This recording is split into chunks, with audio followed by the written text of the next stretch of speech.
Сәлеметсіздер ме балалар? Қазақ тілі сабағына қош келдіңіздер. Сабақтың тақырыбы неше доп. Неше сколько? 1, 2, 3, 4, 5, 6, 7, 8, 9, 10. Сенде неше доп бар? Менде 5 доп бар. Неше доп? Сенде бар 2 доп. Менде бар 2 доп. 2 доп, 2 доп. Болады неше доп? Есіне сақта.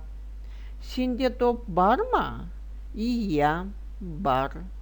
Сенде доп бар ма? Жоқ.